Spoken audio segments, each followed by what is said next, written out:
ये बाइबल मेरी जिंदगी है, ये बाइबल खुदा का कलाम, खुदा ने जहां को दिया है, बड़ा बेशकीमत इनाम। बोलो खुदावंद यीशु मसीह की जय। आइए हम सब अपनी इस खूबसूरत बाइबल को ले लेंगे और आज के वचन में हम लोग चलेंगे मेरे प्रियो। और जो आज के वचन का टाइटल है, शीर्षक है, वो है ये बाइबल मेरी जिंदगी है। और इसकी जो प्रेरणा है, इंस्पिरेशन जो ली गई है, वो लिया गया है भजन संहिता, उसका अध्याय 119 और 11वां पद और 105वां पद। यदि आपके पास है भजन संहिता 119 अध्याय और उसका 11वां पद और 105वां पद, अगर आपके पास बाइबल है तो आप निकाल सकते हैं, मैं आपके सामने पढ़ देता हूं। लेकिन तैयार रहिएगा कि सिर्फ ये पहले कुछ पद मैं पढ़ रहा हूं, बाद में आप लोगों को पढ़ना है। आमीन, हालेलुया। यहां पर इस प्रकार से लिखा है, मैंने तेरे वचन को अपने हृदय में रख छोड़ा है कि तेरे विरुद्ध पाप ना करूं। और 105वां वचन है, तेरा वचन मेरे पांव के लिए दीपक और मेरे मार्ग के लिए उजियाला है। और मेरे प्रियो, जो आज का हमारा सब्जेक्ट है, जो विषय है, वो है बाइबल अध्ययन क्यों आवश्यक है। और यूं तो हम सब लोग मेरे ख्याल से सभी हर दिन कुछ ना कुछ बाइबल की आयतों को कहीं ना कहीं या तो सुनते हैं, या तो पढ़ते हैं, या तो वचन को खोल के अपनी अपनी बाइबलों से पढ़ते हैं, या फिर जब हम सुबह सुबह अपनी जॉब्स पे जाते हैं या कहीं कहना चाहिए अपने स्कूलों की तरफ जाते हैं, तो हम लोग के पास कैलेंडर्स भी हैं, है ना। कैलेंडर्स में छोटी छोटी बाइबल की आयतें लिखी रहती हैं और हम लोग सोचते हैं कि जल्दी से हम लोग जाएंगे। और जैसे कि आज क्या तारीख है, आज 4 तारीख है, तो 4 तारीख में जो वचन लिखा हुआ है वो वर्स ऑफ द डे करके हम लोग पढ़ लेते हैं, है ना। और पढ़ के फिर जल्दी से दुआ करके हम अपने अपने कामों की ओर निकल जाते हैं। लेकिन मेरे प्रियो, ये बाइबल का जो अध्ययन है, ये किस प्रकार से होना चाहिए कि हमारे जीवन को क्या करे, परिवर्तित करे, और जिस तरह की योजना खुदावंद ने हमारे जीवन के लिए रखी है, हम उसको जान सकें, ध्यान देंगे। देखिए, बाइबल, पहला सवाल जो है वो है बाइबल क्यों पढ़ते हैं। अगर ए पॉइंट की ओर हम बात करें तो देखिए, क्योंकि बाइबल में खुदावंद यीशु मसीह के द्वारा मनुष्यों के उद्धार का कार्य बताया गया है। हम लोग को बाइबल क्यों पढ़नी चाहिए? क्योंकि बाइबल के अंदर प्रभु यीशु मसीह के द्वारा मनुष्यों के उद्धार के कार्य को बताया गया कि किस प्रकार से यीशु मसीह ने पूरी मनुष्य जाति के लिए, सिर्फ ईसाइयों के लिए नहीं, लेकिन संपूर्ण मानव जाति के लिए, एक एक जन के लिए जो उस पर विश्वास लाएगा, उस एक एक जन के लिए उद्धार के कार्य को किस प्रकार से पूरा किया गया। तो जरूरी है कि यदि हम इस योजना को जानना चाहते हैं तो हम बाइबल का अध्ययन जरूर करें। देखिए, बाइबल से ही हमें पता चलता है कि परमेश्वर ने अपने आप को यीशु मसीह में प्रकट किया और प्रत्येक युग के मनुष्यों से वह बातचीत करता है। अगर आपके पास बाइबल है तो आप निकाल लीजिए इब्रानियों पहला अध्याय और उसका 1 से 3 पद पढ़ दीजिएगा मेरे लिए। इब्रानियों अध्याय 1 पद 1 से 3।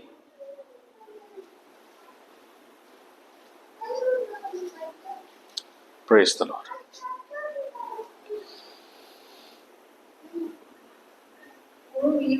युग में परमेश्वर ने बाप-दादा से थोड़ा थोड़ा करके और भांति भांति से भविष्य द्वारा बातें कर इन अंतिम दिनों में कुछ हमसे पुत्र के द्वारा बातें की। जी, क्या कह रहा है वचन? पूर्व युग में परमेश्वर ने बाप दादों से थोड़ा थोड़ा करके और भांति भांति से भविष्यवक्ताओं के द्वारा बातें कर इन अंतिम दिनों में हमसे पुत्र के द्वारा बातें की। और ये पुत्र कौन है? हम सब लोग जानते हैं, वचन बताता है, प्रभु यीशु मसीह। और जैसा कि आज की डेट में हम सब के हाथ में बड़ी ही कॉम्पैक्ट तरह से ये बाइबल पाई जाती है, पेजेस हमारे पास हैं, सब कुछ है, और फोन्स में भी हम लोग इस्तेमाल करते हैं, अलग अलग ऐप्स हमारे पास हैं, हिंदी, इंग्लिश, मराठी और जाने कौन कौन सी लैंग्वेजेस की बाइबल हम लोग एक्सेस कर सकते हैं, ग्रीक में एक्सेस कर सकते हैं, हम लोग कहना चाहिए हिब्रू के अंदर एक्सेस कर सकते हैं। और ये आज की डेट में बहुत आसान हो गया टेक्नोलॉजी के माध्यम से मेरे प्रियो। लेकिन एक समय था जबकि ये जो बाइबल आज हमारे पास पाई जा रही है ये इस तरह से अवेलेबल नहीं थी। तो खुदावंद क्या करते थे, अपने लोगों से, अपने भविष्यवक्ताओं से, हमारे बाप दादों से, जिनको कि हम जानते हैं, जिनको भविष्यवक्ता कहा जाता है, जिनको परमेश्वर के लोग कहा जाता है, उनसे डायरेक्टली स्वप्नों के माध्यम से, दर्शन के माध्यम से खुदा बातचीत करते थे। और जो बातचीत होती थी वो कुछ इस तरह की होती थी कि पूरी की पूरी कौम के लिए जो योजना होती थी खुदावंत की, वो योजना अपने भविष्यवक्ताओं के द्वारा उस दर्शन के माध्यम से, उस स्वप्न के माध्यम से, वो भविष्यवक्ता उस पूरी कौम को, उस लोगों को परमेश्वर की ओर से बताया करता था। जैसा कि हम सब जानते हैं योना के विषय में, जबकि हम गुजरे दिनों में हम लोगों ने लैंडेस की प्रेयर को करा और उपवास की प्रार्थनाओं को हमने देखा किस प्रकार से हो रही थी। और ये जो उपवास की प्रार्थना है, इसको अगर हम देखें तो योना के समय में भी हमने बहुत, ये वाला फ्रेज बहुत यूज हुआ है जबकि हम आराधना में थे और लोगों ने बहुत अच्छे अच्छे वचनों को बोला। लेकिन कहीं ना कहीं भविष्यवक्ता योना की पुस्तक में से जरूर इन बातों को बताया जाता था कि योना ने क्या काम करा था, वहां पर जाकर नीनवे के लोगों को परमेश्वर की इच्छा को बता दिया था। और ये जो परमेश्वर की इच्छा थी वह पहले इस तरह से पन्नों में बड़ी अच्छी बुक बन के नहीं थी, लेकिन खुदा के लोग ही जाकर, उसके भविष्यवक्ता जाकर परमेश्वर के लोगों को बताया करते थे, क्योंकि लोग जो थे वो डायरेक्टली खुदावन से बातचीत नहीं कर सकते थे। और जो भविष्यवक्ता होता था वो पैदा ही भविष्यवक्ता होता था, उसका जन्म ही इसीलिए होता था कि वो परमेश्वर की योजना को उसके लोगों तक पहुंचाए।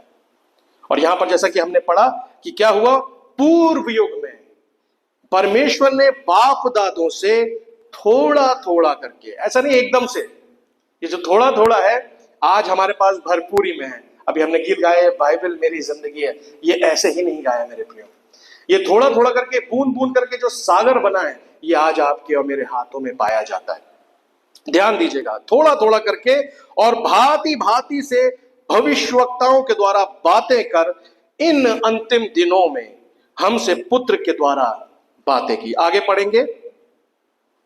जिसे उसने सारी वस्तुओं का वारिस ठहराया, जिसे उसने सारी वस्तुओं का वारिस ठहराया और उसी के द्वारा उसने सारी सृष्टि की रचना की है। और उसी के द्वारा उसने सारी सृष्टि की रचना करी है। क्या ही खूबसूरत बात है मेरे प्रियो। अगर आपने इस पद पे कभी गौर किया हो अध्ययन करते वक्त या मनन करते वक्त, तो ये पद बड़ा ही खूबसूरत है और ये बता रहा है कि सारी सृष्टि की रचना किसके द्वारा हुई है, पुत्र के द्वारा। अब ये क्या बात है, क्योंकि वचन में ये भी लिखा हुआ है, आपने पढ़ा होगा कि आदि में कौन था, वचन। वचन परमेश्वर के साथ था, वचन देहधारी हुआ, और जो देहधारी हुआ वो कौन था, वो यीशु मसीह था। और जो देहधारी हुआ वो स्वयं पहले ही वचन था। आमीन। और ये जो वचन है ये कोई और नहीं, ये प्रभु यीशु मसीह ही है। और यीशु मसीह के द्वारा ही सब कुछ को, सारी सृष्टि को, एक एक कण को बनाया गया मेरे प्रियो। आगे देखेंगे। वह उसकी महिमा का प्रकाश, वह उसकी महिमा का प्रकाश और उसके तत्व की छाप है, और उसके तत्व की छाप है, और सब वस्तुओं को अपनी सामर्थ्य के वचन से संभालता है। और सब वस्तुओं को अपनी सामर्थ्य के वचन से संभालता है। और ये जो सामर्थ्य का वचन है मेरे प्रियो, ये बाइबल आज मेरे और आपके हाथ में। इसको कोई छोटी मोटी पुस्तक समझने की भूल मत कीजिएगा। ये एक मैजिकल बुक है, क्योंकि जब आप इसको पढ़ने लगेंगे इसके अंदर एक ऐसी शक्ति छुपी हुई है। जब आप इसको बैठ के दोहराएंगे, अपने मुंह से बोलेंगे, भजन संहिता के पदों को अपने घरों में बैठकर, और जब आप दोहराएंगे, जब नीति वचन के पदों को बैठकर आप दोहराएंगे, जब आप नए नियम की पुस्तकों को पढ़ेंगे और वहां पर धन्य वचनों को दोहराएंगे, और एक एक वचन को जब आप पढ़ते जाएंगे, ये आपके जीवन को बदलने लग जाएगा। इसको हल्के में मत लीजिएगा, क्योंकि लिखा है और सब वस्तुओं को अपनी सामर्थ के वचन से संभालता है। ये जो सारा का सारा सोलर सिस्टम, ये सारा का सारा आकाश गंगा जिस सामर्थ से संभला हुआ है मेरे प्रियो, वो कोई और नहीं, वो खुदावंद का जिंदा कलाम है जो आज मेरे और आपके हाथों में पाया जाता है। बहुत सी जगहों पे देखने को मिलता है, बहुत से परिवारों में, कि बाइबल होती है लेकिन अध्ययन नहीं होता है उसका। बहुत सी बार वो बाइबल किसी ऐसी स्पेशल जगह पे रखी होती है सजाकर या ऐसे कपड़े में लपेटकर कि वो बहुत टाइम बाद या तो खुलती है या तो कभी खुलती ही नहीं है। लेकिन मेरे प्रियो, इसको सजाकर, संवार कर या किसी तिजोरी में बंद करके रखने के लिए ये नहीं बनाई गई है, लेकिन ये हमारी जिंदगियों को बदलने के लिए बनाई गई है, जो खुदावंद की ओर से हमारे लिए एक बेशकीमती उपहार है। देखिए, बी पॉइंट देखेंगे, बाइबल के नियमित अध्ययन से परमेश्वर हमारा मार्गदर्शन और हमारी सहायता करता है कि हमें प्रतिदिन का जीवन कैसे बिताना चाहिए। ये पॉइंट क्या था हमारा? क्योंकि बाइबल में खुदावंद यीशु मसीह के द्वारा मनुष्य के उद्धार का कार्य बताया गया है।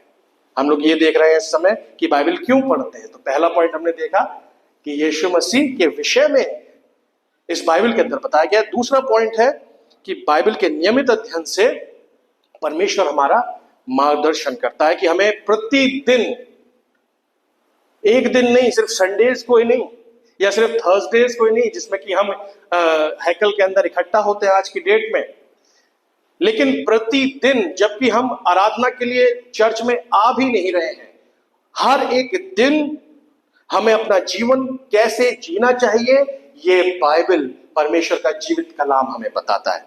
भजन संहिता 119 अध्याय उसके 105वें पद में इस प्रकार से लिखा है, तेरा वचन मेरे पांव के लिए दीपक और मेरे मार्ग के लिए उजियाला है। कितना आवश्यक है। अभी कुछ लोग जो थे, जब नहीं आए थे आप लोग, शायद मैं यहाँ पे आगे बैठा हुआ था, हम लोग सब लोग थे, कुछ ही लोग थे यहाँ पे, और लाइट आ रही थी उस समय, और फिर अचानक से लाइट चली गई क्योंकि बारिश बहुत तेज हो रही थी। और फिर जब बारिश की वजह से लाइट चली गई तो हम लोग यहाँ पे बैठे हुए अंधेरे में देख रहे हैं, और मैं मन में यही सोचने लगा कि लाइट की कितनी ज्यादा आवश्यकता है, क्योंकि बिना उजियाले के, बिना प्रकाश के हम लोग देख नहीं सकते। और मेरे प्रियो, उजियाले को आप नहीं देखते हैं, ये भी एक गौर करने वाली बात है।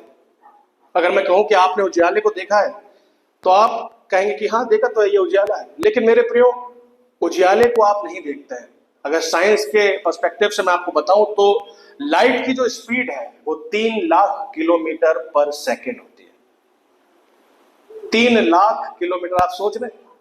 अगर एक बुलेट ट्रेन भी चलती है तो भी हमारे सामने से ऐसे करके निकल जाती है, लेकिन लाइट की स्पीड इतनी तेज है कि हम उसको देख ही नहीं सकते। साइंस ऐसा बताता है। लेकिन लाइट में हम चीजों को देख पाते हैं। आमीन।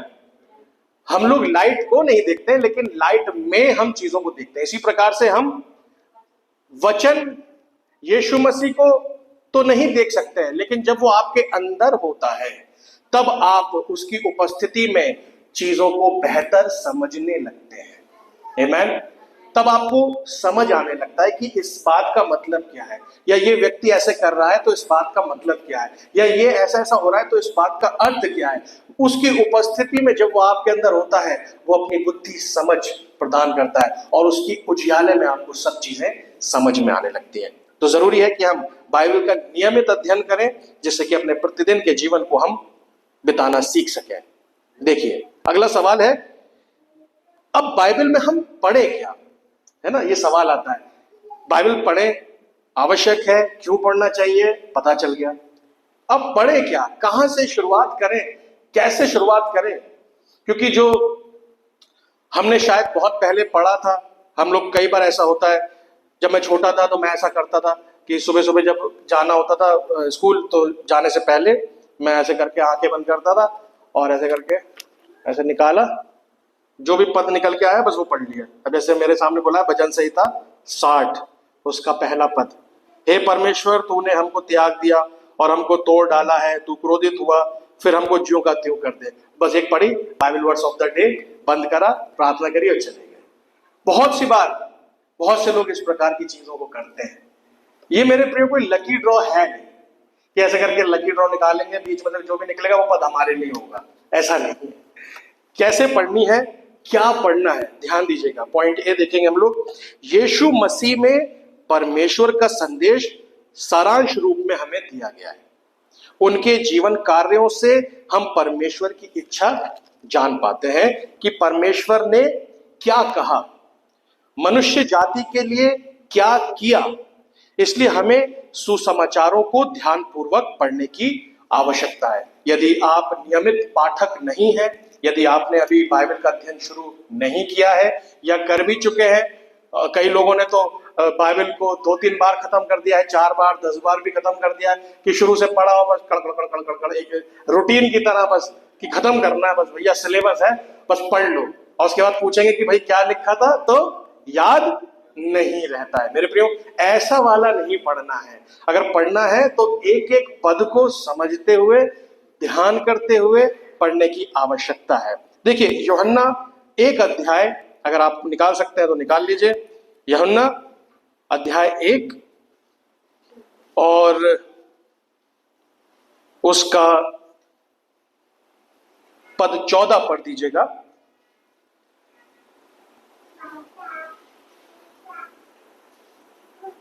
और वो चमत्कारी हुआ जी, और अनुग्रह और सच्चाई से परिपूर्ण होकर हमारे बीच में डेरा किया, और हमने उसकी ऐसी महिमा देखी जैसे पिता के इकलौते की महिमा थी। आमेन आमेन। और क्या हुआ, वचन देहधारी हुआ। और ये जो वचन देहधारी हुआ यीशु मसीह में, आज मेरे और आपके अंदर, सच कहूं तो देहधारी होना चाहता है।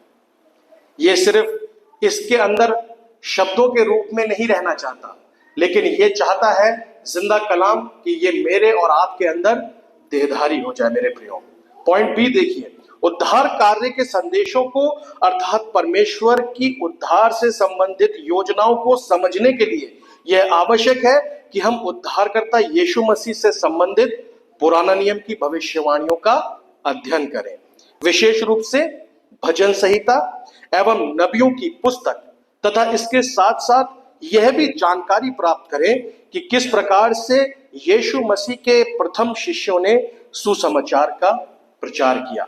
क्या पढ़ना है? सबसे पहले हमें प्रभु यीशु मसीह के सुसमाचारों का अध्ययन करना है। हम सब जानते हैं मत्ती, मरकुस, लूका और यूहन्ना, इन 4 पुस्तकों को आप इस तरह से अध्ययन करिए कि आपके अंदर रच बस जाए। ऐसा हो जाए कि जब आप चले तो आपको फील हो कि यीशु मसीह चल रहा है और वो जा रहा है, और यदि उसको कोई कुछ बोलता तो आपके मुंह से वही निकले जो यीशु मसीह के मुंह से इन सुसमाचारों के अंदर निकला है। आमीन। अगर आपके खिलाफत में कोई खड़ा हो जाए तो आपके मुंह से आपकी वाणी वो निकले जैसे यीशु मसीह इन सुसमाचारों में बोलता हुआ नजर आता है। उसके बाद जरूरत है हमें कि हम भविष्यवाणियों को पढ़ें यीशु मसीह के बारे में, जिसके के बारे में आप पढ़ सकते हैं भजन संहिता के अंदर और भविष्यवक्ताओं की पुस्तकों के अंदर, जैसे कि यशाया की पुस्तक हो गई, यिर्मयाह की पुस्तक हो गई, और जो नबियों की पुस्तकें हैं उस सब का पद दर पद अध्ययन करें। ऐसा नहीं कि वो शुरू से उत्पत्ति से निकाली और प्रकाशित वाक्य तक बस एक ही सांस में पढ़ दी, नहीं नहीं, आराम आराम से लेकर चलिएगा। पॉइंट सी देखते हैं, जब हम बाइबल पढ़ते हैं तो यह अति आवश्यक है कि हम बाइबल पढ़ते समय जैसा हमें समझ आता है उस पर नोट्स बनाते जाएं, ताकि जो कुछ पढ़ा है उससे हमें सहायता मिल सके। कितने लोग बाइबल पढ़ते हैं? सब पढ़ते हैं। कितने लोग नोट्स बनाते हैं? कम ही लोग नोट्स बनाते हैं। तो मेरा ये सजेशन है कि आप अपने साथ में एक छोटी सी डायरी रखिए, और जो कुछ भी आप समझ पा रहे हैं, जो भी आपके बुद्धि में वो बातें आ रही हैं, उनको नोट्स जरूर बनाइए, क्योंकि बड़ा ही अच्छा लगता है। आप अगर आप देख रहे होंगे तो मैं जब आपके सामने वचन शेयर कर रहा हूँ, ये मेरी एक सेकंड डायरी, एक मेरी डायरी भरी हुई है, तो इसके अंदर मेरे सब ये नोट्स ही हैं जो मैंने बना रखे हैं। और फोन में तो बना सकते हैं, लेकिन हाथ से लिखने की एक अलग ही खूबसूरती होती है, वो आपके हृदय में छप जाती है। तो इस प्रकार की डायरीज को आप बनाइए, और जब आप अध्ययन करते हैं तो जरूर से उसमें नोट्स को लिखते चलिए। अगर आप पढ़ सकते तो मेरे लिए पढ़ दीजिएगा प्रेरितों के काम, उसका 8वां अध्याय प्रेरितों के काम अध्याय 8 और उसका 30 और 31।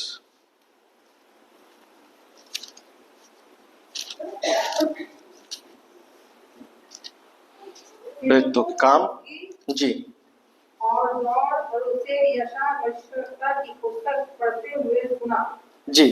और पूछा, तू जो पढ़ रहा है क्या उसे समझता भी है? तो अभी हम लोग क्या कर रहे थे, हम लोग बात कर रहे थे कि हमें पढ़ते वक्त क्या करना है, नोट्स भी बनाने आवश्यक है। जो भी आपको समझ में आ रहा है उसको आप जरूर से लिखिए, क्योंकि यहाँ पर हमने पढ़ा है प्रेरितों के काम उसका 8वां अध्याय 30वें पद में सिस्टर ने पढ़ा, फिलिपुस उसकी ओर दौड़ा और उसे यशाया भविष्यवक्ता की पुस्तक पढ़ते हुए सुना और पूछा। एक व्यक्ति था, एक खोजा था जो कि अपने रथ पे जा रहा था, और फिलिपुस जो है उसकी ओर दौड़ता है और पूछता है, तू जो पढ़ रहा है क्या उसे समझता भी है? आमीन। हम लोग पढ़ तो रहे हैं, सालों से लगे पड़े हैं एक एक लाइन घिसने में, लेकिन क्या समझ में आया? अगर आज हमसे पूछा जाए तो समझ में क्यों नहीं आता है? आपको पता है, क्योंकि जब तक वो वचन प्रैक्टिकली हमारे जीवन में नहीं होगा, हमारे किसी काम का नहीं है। जैसे कि सिंपल सा उदाहरण दूंगा आपको। जब आपका छोटा बच्चा, अगर आपने देखा होगा, कोई भी छोटा बच्चा या आपका कोई बच्चा हो या रिश्तेदारी में कोई बच्चा हो, अगर वो आग में हाथ देने लग जाए तो आप क्या कहते हो उसे? बैठ जाओ और जाके उसमें हैं क्या बोलते हैं? बेटा हाथ मत डालना, गरम है। लेकिन वो बच्चा फिर भी नहीं मानता है, क्योंकि एक दिन फिर ऐसा आता है कि जब वो हाथ डालता है उसमें तो उसे समझ में आता है कि जलने का मतलब क्या होता है, और उसके बाद में फिर वो नहीं करेगा। जब मैं छोटा बच्चा था तो मैं भी नहीं मानता था। मेरी मम्मी ने कई बार मुझे मना किया, जब भी वो कपड़े वगैरह प्रेस करती थी तो वो हमेशा मुझे मना करती थी कि बेटा प्रेस से दूर रहा करो, प्रेस से दूर रहा करो, मत आओ, जल जाओगे जल जाओगे। और मैं नहीं मानता था, छोटा सा तो था ही नहीं, बुद्धि वैसे ही बच्चों वाली, बालकों वाली, दौड़ के जा रहे हैं बार प्रेस के पास। और जब गए तो एक दिन जो थी वो प्रेस चिपक गई, जल गया हाथ। यहाँ पे निशान है, आपको दिखाऊंगा बाद में अभी भी निशान है। तो प्रैक्टिकली जब तक आप परमेश्वर के वचन को नहीं अपने हृदय में लेंगे, जो पढ़ा है उसको जब तक आप प्रैक्टिकली नहीं अपने जीवन में अप्लाई करेंगे, तब तक आप उसको याद नहीं रख सकते हैं। तो जो आप पढ़े उसको नोट्स बनाएं। जब नोट्स बना लेंगे आप, तब आपको समझ में आएगा कि मुझे व्यवहार कैसे करना है प्रतिदिन के जीवन में। जैसे कि कई बार ऐसा होता है कि हम लोग जब वचन पढ़ रहे हैं और उसके बाद में एक, आपने कभी गौर करिएगा, जब आप अध्ययन करने लगते हैं ना, तब आपके सामने सिचुएशंस आने लग जाती हैं। जैसे कि जब आप पढ़ेंगे विश्वास के बारे में, तो आपके जीवन में कोई ऐसी स्थिति खड़ी हो जाएगी कि आपके विश्वास का टेस्ट होने लग जाएगा और आप कहेंगे कि नहीं, अरे खुदा तो होता ही नहीं है। जबकि अध्ययन किया था कि खुदा सब चीजों को मुहैया करता है। लेकिन हमारे विश्वास की टेस्टिंग होती है जब, तो हम प्रैक्टिकली उसको फॉलो नहीं कर पाते। ऐसे ही हम लोग प्रेम के विषय में कई बार पढ़ते हैं, वचन सुनते हैं, और जब हम यहां से निकल के बाहर जाते हैं तो बहुत से व्यक्ति ऐसी हरकतें हमारे साथ कर देते हैं कि हमारा मन नहीं करता उनसे बात करने का, प्रेम करने का मन नहीं करता है। अरे कौन इनसे बात करे, मूड ही खराब कर दिया इन्होंने, तो ऐसी बात बोल दी, मुझे बोल दी ऐसी बात, इन्होंने मेरे लिए ऐसे बोला, मैं इनसे बात नहीं करूंगा। लेकिन सुन के तो आप प्रेम के बारे में आए थे। तो यीशु मसीह ने क्या किया? यीशु मसीह ने लोगों को प्रेम किया, क्षमा किया मेरे प्रियो। और जब हम इन बातों को पढ़ते हैं तो प्रैक्टिकली इनको अपने जीवन में उतारने के लिए कार्यान्वित भी करें। देखिए आखिर में आ गए हम लोग। उसने कहा, जी, जब तक मुझे ना समझाए तो मैं कैसे समझूं? जब तक कोई मुझे ना समझाए तो मैं कैसे समझूं? और उसने फिलिप्पुस से विनती की कि वे जाकर उसके पास बैठे। और उसके बाद फिलिप्पुस ने उसको समझाया और उसने बपतिस्मा लिया, और आगे की कहानी आप आराम से घर पे पढ़ सकते हैं। देखिए बाइबल को अब कैसे पढ़ें, ये नेक्स्ट पॉइंट है हमारा।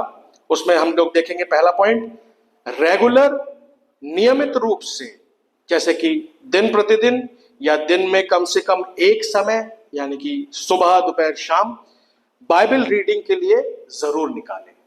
कैसे पढ़नी है?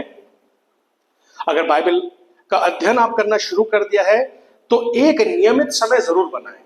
ऐसा ना हो कि एक दिन पढ़ी, दूसरे दिन छुट्टी, तीसरे दिन फिर छुट्टी, चौथे दिन फिर छुट्टी, पांचवें दिन फिर एक पद पढ़ा, Bible verse of the day, और फिर चले गए। नहीं, एक नियमित रूप से अपना एक शेड्यूल बनाएं।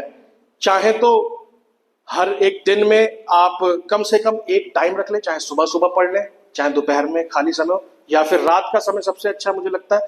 रात के समय में जब आप सब कामों से फ्री हो जाते हैं, तब आप 1 घंटा, आधा घंटा जरूर परमेश्वर के वचन को पढ़ने के लिए निकालें। देखिए, ध्यान दीजिएगा, जिस प्रकार हम बच्चे के विकास के लिए उसे स्कूल भेजते हैं, उसी प्रकार हम यदि परमेश्वर से कुछ सीखना चाहते हैं तो प्रार्थना और बाइबल के द्वारा हमें परमेश्वर के सामने उपस्थित होना जरूरी है। अगर आप पढ़ना चाहें बाइबल में से दूसरा तीमुथियुस अध्याय 3,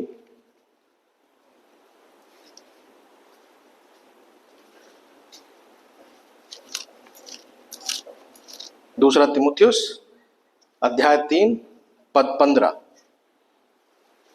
और बचपन से पवित्र शास्त्र तेरा जाना हुआ है जी, जो तुझे मसीह पर विश्वास करने से उद्धार प्राप्त करने के लिए बुद्धिमान बना सकता है। और बचपन से पवित्र शास्त्र तेरा जाना हुआ। ये किसको लिख रहे थे पौलुस? तीमुथियुस को। और ये चीज हमारे लिए भी अप्लाइड होती है मेरे प्रियो, क्योंकि वचन इस प्रकार से बता रहा है। क्या कह रहा है वचन? पवित्र शास्त्र तेरा जाना हुआ है जो तुझे मसीह पर विश्वास करने से उद्धार प्राप्त करने के लिए बुद्धिमान बना सकता है। यदि हम बुद्धिमान होना चाहते हैं, यदि हम समझना चाहते हैं चीजों को कि क्या चल रहा है, समाज के अंदर क्या चल रहा है, लोगों के जीवन में क्या चल रहा है, मुझे कैसे सावधान रहना है, कैसे लोगों से बातचीत करनी है, कैसे लोगों से संगति करनी है, कहाँ उठना है, कहाँ बैठना है, कहाँ जाना है, कहाँ अपने आप को रोकना है, तो इसके लिए आवश्यक है कि मैं पवित्र शास्त्र का अध्ययन करूं।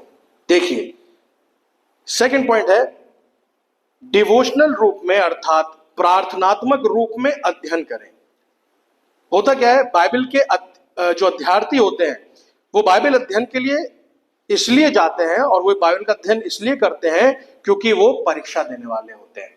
आपने देखा होगा कि जो पास्टर की ट्रेनिंग करते हैं, जो इवेंजलिस्ट की ट्रेनिंग करते हैं, उनको तो बाइबल की स्टडी करना आवश्यक है क्योंकि वो उसकी पढ़ाई कर रहे हैं मेरे प्रियो। लेकिन बाइबल का जो अध्ययन है वो चिंतन और आशा के साथ प्रार्थना सहित करना चाहिए।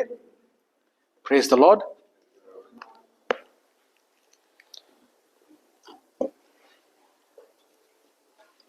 आमीन। लेकिन बाइबल का अध्ययन चिंतन और आशा के साथ प्रार्थना सहित करना चाहिए, यह समझते हुए कि परमेश्वर इसके माध्यम से हमसे बातचीत करते हैं।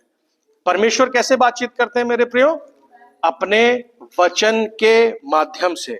और यदि आप निकालना चाहें तो आप निकाल सकते हैं इब्रानियों 4 अध्याय उसका 12वां पद। आमीन। Praise the Lord. इब्रानियों 4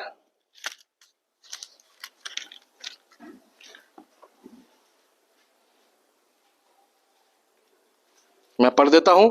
क्योंकि परमेश्वर का वचन जीवित और प्रबल और हर एक दोधारी तलवार से भी बहुत चोखा है और प्राण और आत्मा को और गांठ गांठ और गूदे गूदे को अलग करके आर पार छेदता है और मन की भावनाओं और विचारों को जांचता है।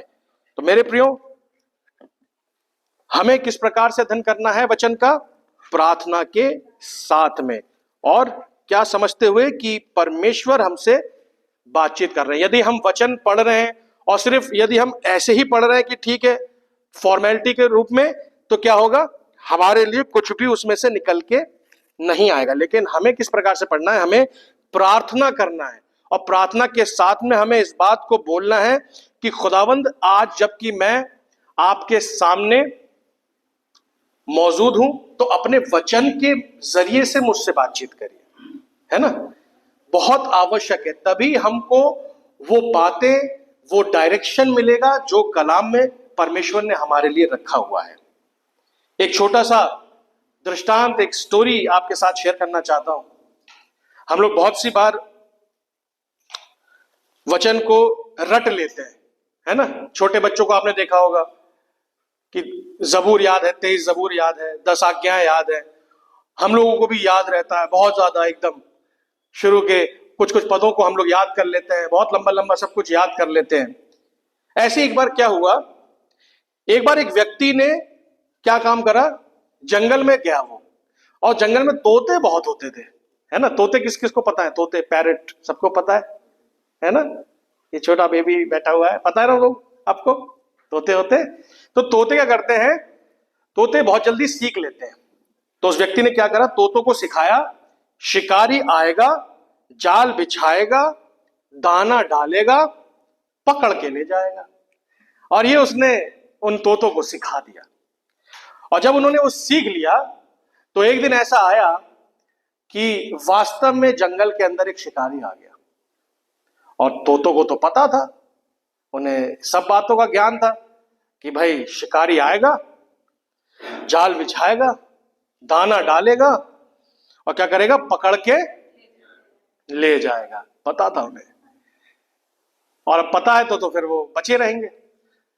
लेकिन शिकारी अपनी फितरत से बाज नहीं आया, उसने यही काम किया। वो गया जंगल में, उसे तो नहीं पता था कि भाई तोतों को पता है कि नहीं पता है।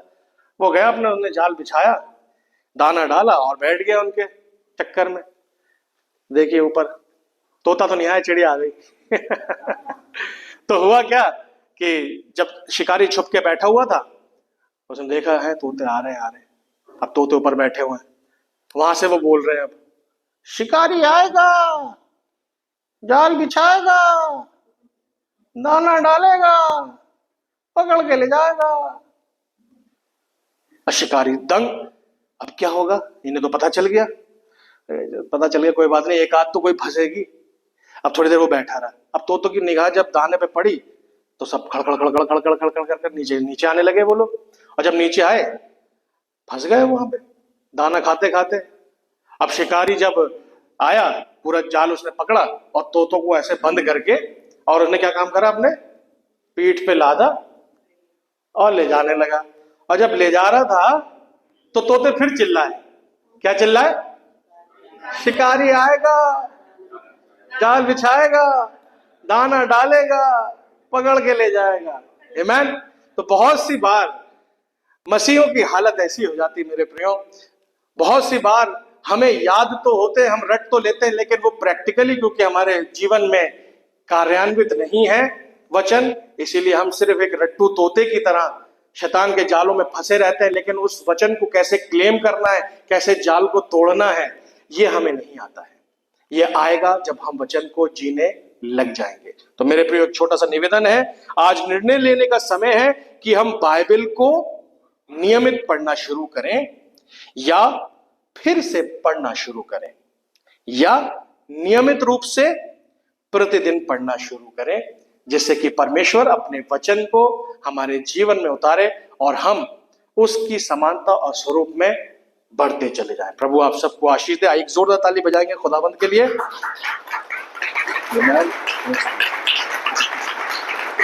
हालेलुया। आइए हम सब लोग अपने आप को खुदावंद के हाथों में सौंपेंगे और प्रार्थना में चलेंगे। महान सामर्थी परमेश्वर पिता प्रभु यीशु मसीह, धन्यवाद देते हैं खुदावंद आज के सुंदर कलाम के लिए प्रभु, जो आपने हमें दिया होने पाए। मेरे प्रत्येक भाई बहन प्रभु जिन्होंने इस कलाम को सुना है, इनके जीवन में ये कार्य के रूप में उतरने पाए पिता परमेश्वर। और आज ही से परमेश्वर पिता मेरे भाई बहन प्रभु आपके वचन के अध्ययन को करने में प्रभु, और आपके वचन को जीवन को जीने में परमेश्वर पिता वचन के अनुसार आगे बढ़ते चले जाएं पिता परमेश्वर। इनके साथ हुई सहायता मदद करिए खुदाबंद, अपनी रूह से भरिए, अपनी पवित्र आत्मा का दूना मसा दीजिए परमेश्वर पिता। और जबकि आप आने वाले हैं प्रभु, हम जानते हैं आपका आगमन निकट है, तो मेरे भाई बहन प्रभु आपके वचन में सिद्ध बन जाएं और परमेश्वर पिता अपने जीवन से आपको महिमा दे। सारा आदर महिमा आपको देते हैं। इस प्रार्थना को खुदावंद यीशु मसीह के नामों का मांगते हैं, आमीन आमीन। प्रभु आप सबको आशीष दे।